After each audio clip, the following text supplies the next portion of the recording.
आज या ठिकाणी माझे वडील लक्ष्मण शंकर घनवट यांचा 83वा वाढदिवस आहे। यांचा 83वा वाढदिवस आहे। तर माझ्या मनामध्ये अशी संकल्पना आली की आपण म्हणतो गोमाता म्हणजे आपल्या गावात जगली पाहिजे, आपलं मंदिर सुरक्षित राहिलं पाहिजे, आपल्या हिंदू संस्कृतीचा विकास झाला पाहिजे। त्यासाठी मी अशी संकल्पना केली, आपलं मंदिर स्वच्छ कुणामुळे राहतं तर पुजाऱ्यामुळे राहतं, म्हणून त्या पुजाऱ्यासाठी मी एक म्हणजे त्याचा कौतुक म्हणून त्याचा एक सत्कार ठेवला आहे पुजारी, की आपलं मंदिर स्वच्छ कोणा राहतं मग पुजाऱ्यामुळे राहतं, म्हणून मंदिरातला पुजारी सुरक्षित ते मंदिर सुरक्षित, म्हणून त्यासाठी एक संकल्पना की मंदिराची पूजा झाली पाहिजे, त्याचा मंदिर सत्कार ठेवला आहे पुजाऱ्याचा। आणि गोसेवक आपण काय प्रत्येकाला बोलतो गायी पाळल्या पाहिजे, गायीचं दान झालं पाहिजे, म्हणून गोसेवक आपल्या गावात जो गायी पूजन करतो त्यासाठी त्याचे गायीचे सेवा त्याचे एक पूजन ठेवलेले आहे। आणि जो नित्यनेमाने पंढरीचा वारकरी की 15 दिवसांना दर एकादशीला पंढरीचा वारकरी जो जात असतो पंढरपूरला, त्या वारकऱ्यांचा एक सत्कार त्या ठिकाणी, त्यामुळे सगळ्यांचा आल्याबद्दल धन्यवाद करतो आणि आपण त्यांचा सत्कार करावा असे जाहीर करतो. अकल्प आयुष्य व्हावे तया कुळा, माझी या सकळा हरीचे या दासा, कल्पनेची बाधा न हो कोणे काळी, ही संत मंडळी सुखी असो. या उक्तीला साजेसा असा आजचा दिवस म्हणजे आमचे असणारे बाबा हरिभक्तीपरायण लक्ष्मण महाराज घनवट यांचा आज 83व्या वर्षामध्ये पदार्पण होत आहे. आणि या 83व्या वर्षामध्ये पदार्पण होत असताना अखंडपणे अविरतपणे पंढरपूरची वारी त्या ठिकाणी ते करत आले आहेत. प्रपंचातील सर्व कर्तव्य पूर्ण करून ते परमार्थिक मार्गाला पहिल्यापासूनच आहेत. आणि ही तसं पाहिलं तर ही खरी कृपा ती आमच्या आजोबांची म्हणजे शंकरराव लक्ष्मणराव घनवट त्यांच्या पुण्याईमुळं आज आम्हाला सांगायला अभिमान वाटतो की आम्ही ह्या कुटुंबामध्ये घनवट कुटुंबामध्ये जन्माला आलो. या गोष्टीचा आम्हाला अभिमान वाटतो आणि म्हणूनच या गोष्टीचं औचित्य साधून आम्ही या ठिकाणी आपल्या गावामध्ये जे नित्य म्हणा आम्ही ते प्राणी दुर्लभ लक्ष्मी वल्लभ तयाजवळी ज्ञानोबा यांच्या उक्तीला साजेसा असं की खरोखरच भगवंताची त्या ठिकाणी असणारी रोजची आपल्या ग्रामदेवत असू दे, आपलं दोन्ही दैवत असू दे, नागनाथ महाराजांचे दैवत असू दे किंवा आपलं ग्रामदेवत बजरंगबली हनुमानांचं मंदिर असू दे, या दोन्ही तिन्ही मंदिरामध्ये जे नित्यनेपणे अविरतपणे त्या ठिकाणी पूजा करतात, तसेच जे गोसेवक आहे व जसे रोजची या ठिकाणी आपल्या गावामध्ये सांगायला असा अभिमान वाटतो की गेली जवळजवळ 7-8 महिने अविरतपणे हे महिला मंडळ मी सगळी मंडळी हरिभक्तीपरायण मंडळी सगळी जुनी जाणती मंडळी या ठिकाणी रोज त्या ठिकाणी हरिपाठाची सेवा नित्यनेमपणे होत आहे. मग कोणी येवो अथवा न येवो त्या ठिकाणी नित्यनेमपणे त्या ठिकाणी हरिपाठाची सेवा होत असते. म्हणून त्या ठिकाणी आम्ही आमचे बंधू हरिभक्तीपरायण विष्णू महाराज घनवट यांनी असं ठरवलं की आपण दरवेळेस इतर बाहेरच्या मंडळीचा सन्मान करण्यापेक्षा आपण आपल्या घरातल्या माणसाचं कौतुक सगळ्यात मोठं केलं पाहिजे. आणि ती खरोखरच गोष्टी आहे. काय होतं आपण नेहमी बाहेरच्या व्यक्तीचं कौतुक करत असतो, पण कौतुक करता करता असं विसरून जातं की ज्यांच्यामुळं आपण आहोत, ज्यांच्यामुळं आपल्याला एक चांगल्या प्रकारचा वाव मिळतो, असे असणारे सर्व ग्रामस्थ असू दे, आपल्या घरातील मंडळी असू दे, या सर्वांचा सन्मान त्या ठिकाणी झाला पाहिजे अशी भाऊंच्या डोक्यामध्ये कल्पना आली आणि त्यांनी हा आजचा दिवस त्या ठिकाणी साधलेला आहे. म्हणून सत्कार समारंभ सोहळा सुरू करण्याच्या अगोदर मी 5 सभासदांना विनंती करतो की त्यांनी बाबांना औक्षमन करून घ्या.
माझा पुस्तक एवढं आणि वार एक हरिपाठ सभासद म्हणून सभा हे करायची जरी म्हणून असं नाही त्याला 3 दिवस सांगतो कोण ऐकत नाही हरिपाठ सभासद म्हणून सन्मान भाऊ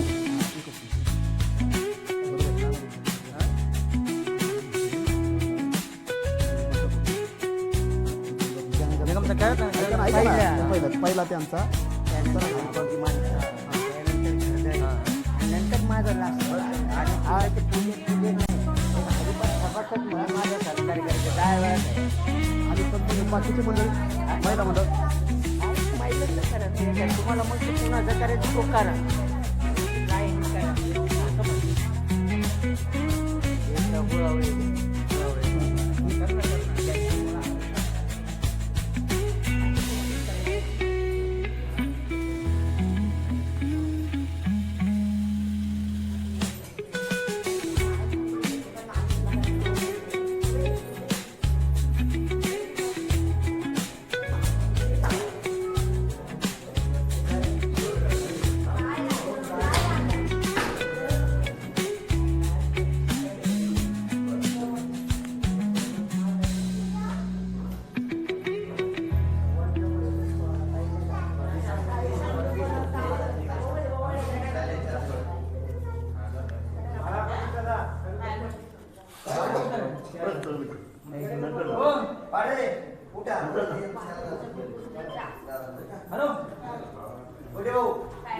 मात्र करताळी बा आणि ते ह्याची काय रमेश मास्तर जाऊ नका, तुमचं सत्कार करून लगेच जाऊ नका 5 मिनिट.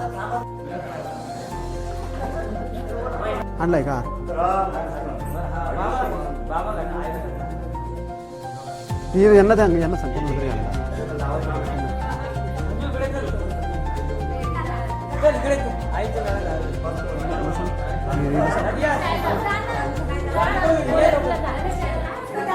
ए नानी, नानी कुठे तुका जागा थोडी ना.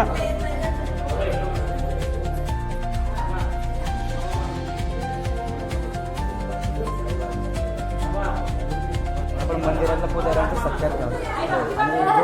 कुळी कन्या पुत्र होती ते सात्विक, तयाचा बारीक हरी वाटे देवा. या उक्तीप्रमाणे आज आपल्या या ठिकाणी श्रीयुत लक्ष्मण शंकर घनवट आणि सौभाग्यवती जनाबाई लक्ष्मण घनवट या दोन्ही दाम्पत्याच्या पोटी असणाऱ्या पुत्रांनी, त्यांच्या बंधू, सर्व घनवट परिवाराने त्यांचा आज या ठिकाणी 83वा वाढदिवस म्हणजे सहस्रदर्शन चंद्र सोहळ्याच्या पुढे गेलेले आहेत. अशा निमित्तानं आज 83व्या वर्षामध्ये ते पदार्पण करत असताना एक त्यांच्या आत्तापर्यंतच्या 83 वर्षाच्या कालखंडामध्ये अनेक चांगल्या प्रकारचं कर्म केल्यामुळे आज त्यांना इथपर्यंतचं आयुष्य लाभलेलं आहे. यांची परंपरा पाहिलं तर यांचं वडील आणि ते अगदी मित्रत्वाच्या नात्याने एकमेकांची चेष्टा मस्करीच्या प्रमाणे करायचे. बाबा त्यांना बोलायचे, ते बाबांना बोलायचे. ह्यांनी काय बोलले की बाबा असायचे, बाबा काय बोलले की दादा असायचे. असं मित्रत्वाच्या नात्यानं त्यांचं संपूर्ण आयुष्य व्यतीत गेले.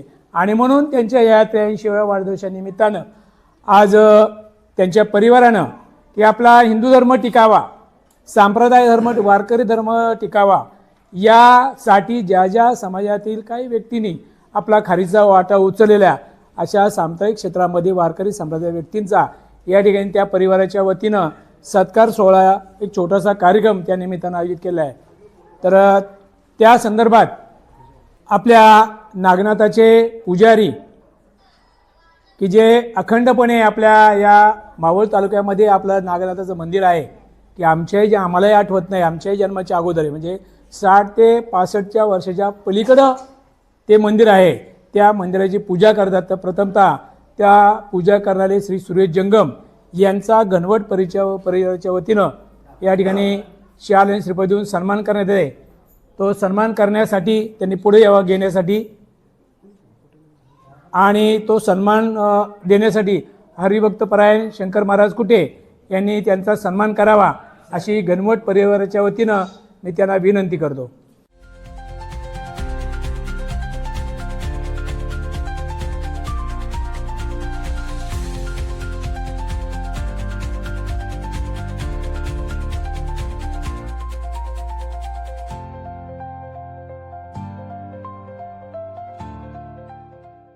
तसेच आपल्या हनुमान मंदिराची अखंडपणे सेवा करणारे पुजारी श्री रमेश राऊत यांचा या ठिकाणी घनवट परिवाराच्या वतीने सन्मान होतो आहे. त्यांचा सन्मान देण्यासाठी श्री बाबाजी पाटरे आणि यशवंत केदारी यांना विनंती आहे की आपण या ठिकाणी येऊन त्यांचा सन्मान करायचा आहे.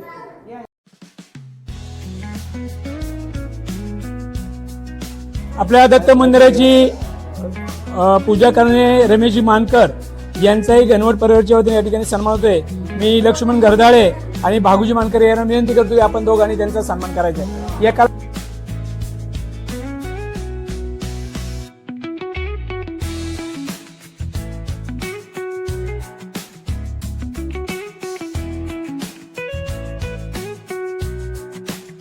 अखंडपणे काही अंशी वारी केलेली आहे. ते वारकरी हे वारकऱ्यांच्या प्रतिनिधीमधून आपल्या गावातून श्री भागूजी मानकर, लक्ष्मण गरदाळे, वसंत शिळवणे, तुकाराम पाठारे आणि शंकरराव डोळे या सर्व वारकऱ्यांना आपले एक प्रतिनिधी म्हणून त्या ठिकाणी घनवट परिवाराकडून सन्मान करत आहे.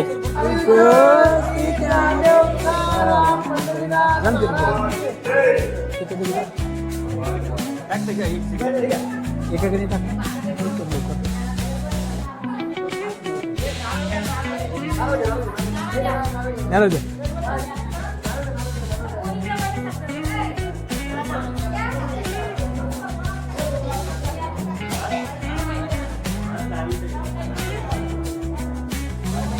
बाबाजी दशरथ पाटरे यांचा या ठिकाणी शाल श्रीफळ देऊन सन्मान करण्यात आहे.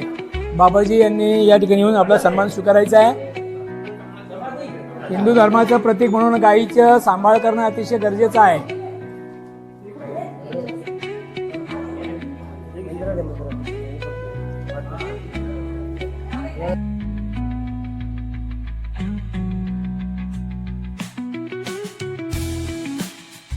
रसाळ यांचा या ठिकाणी घनवट परिवाराच्या वतीने सन्मान करण्यात येत आहे.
हे पहा, आजच्या या मातृपितृ भक्तच्या प्रमाणे आपण आईवडिलांच्या सेवेसंदर्भात अनेक गोष्टी पाहिलेल्या आहेत की भक्त पुंडलिकाने काय केलं होतं की बायकोला खांद्यावर घेऊन आईवडिलांना दोरीला घेऊन वाढलं, परंतु ती भक्त पुंडलिकाची श्रद्धा वेगळी होती.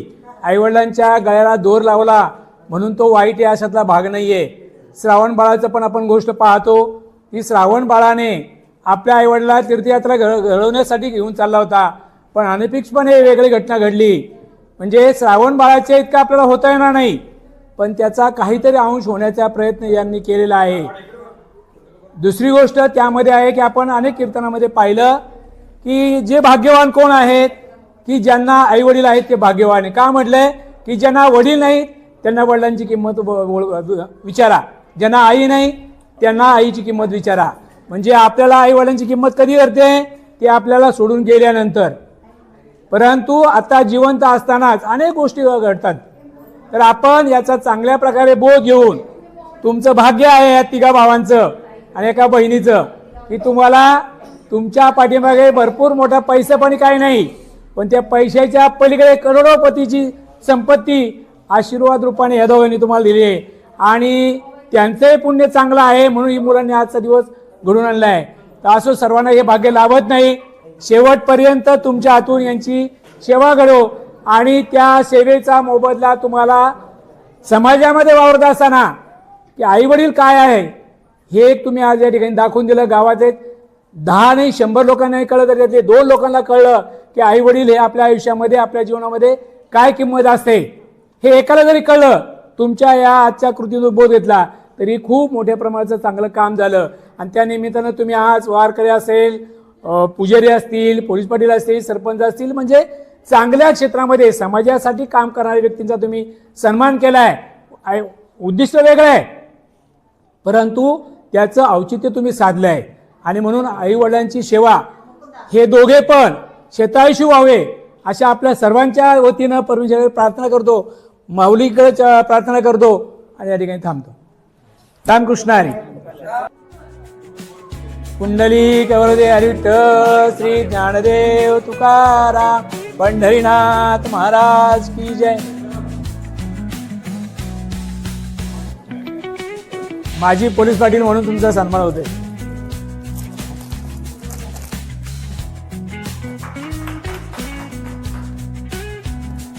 रामकृष्ण हरी. आज या अभिष्ट चिंतन सोहळ्याच्या निमित्त ज्यांनी खूप अशी छान प्रकारे निवेदकाची या ठिकाणी भूमिका निभावली असे असलेले साधू मानकर गुरुजी, की त्यांनी त्यांच्या आयुष्यामध्ये भरपूर अशा विद्यार्थ्यांना घडवण्याचं त्या ठिकाणी काम केलेलं आहे. म्हणून आपलाही या ठिकाणी एक शिक्षण क्षेत्रामध्ये चांगलं काम केल्याबद्दल सन्मान या ठिकाणी होत आहे. तरी आपला सन्मान या ठिकाणी आपण स्वीकारायचा आहे. हा सन्मान त्या ठिकाणी आमचे असलेले बाबा तुकाराम बाबा घनवट व दत्तात्रय नाना घनवट या दोघांना मी विनंती करतो की आपण मानकर गुरुजींचा या ठिकाणी सन्मान करायचा आहे.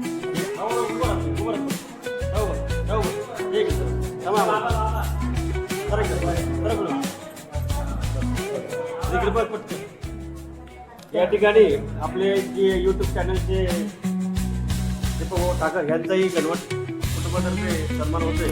तो सन्मान आमचे सरपंच भाऊ खराडे आणि भाऊसाहेब पाटील.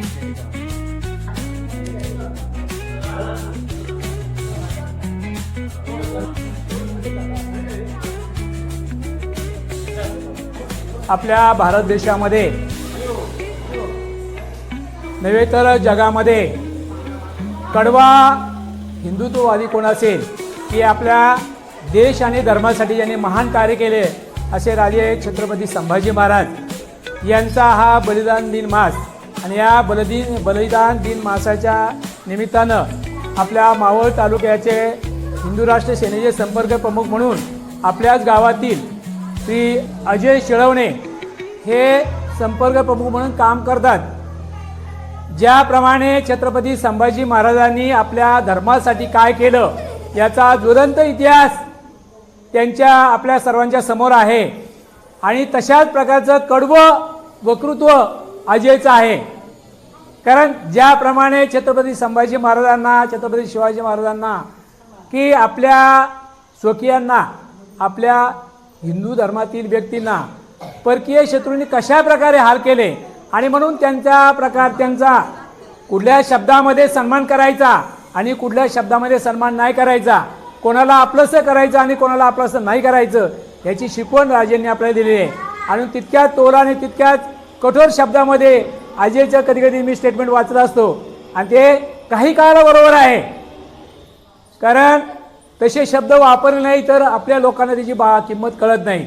आणि म्हणून अशा प्रकारचं कडवं आव्हान अगदी एखादा, मी आता त्या व्यक्तीचं नाव नाही घेणार, तो समोर आला तरी त्याला त्याची तळपायची आग मस्त जात असेल, अशा प्रकारचं कडवं काम अजय करतोय. आणि म्हणून हिंदू राष्ट्र सेनेचे संपर्क म्हणून करतोय, तो पुढेही करत राहील. पण एकट्या अजयचं काम नाही, हे तुमच्या आमच्या सगळ्यांचं आहे. की मागच्या वर्षी आपण सप्ताहामध्ये सांगितलं की आपण खरेदी कोणावर करायची, आपला शेजारी कोणाला घ्यायचा, आपण कोणाला आपली वस्तू विकायची आणि आपण कोणाला मोठं करायचं हे प्रयत्न ठरवायचे. की एखादी वस्तू मला लागते मग मी कोणत्या दुकानात करायची आहे, ती हिंदूच्या करायची का बिगर हिंदूच्या करायची हे आपण ठरवलं पाहिजे. तेव्हा आपण खरे हिंदू आहोत असं म्हटलं जाईल. आणि म्हणून अशा प्रकारे चांगलं काम करतोय, याचं उचित त्याच्या कार्याचा एक छोटासा गौरव म्हणून घनवट परिवाराच्या वतीनं त्याचा या ठिकाणी सन्मान होतोय. मी अजयला विनंती करतो की तो आपण त्या सन्मानाचा स्वीकार करायचा.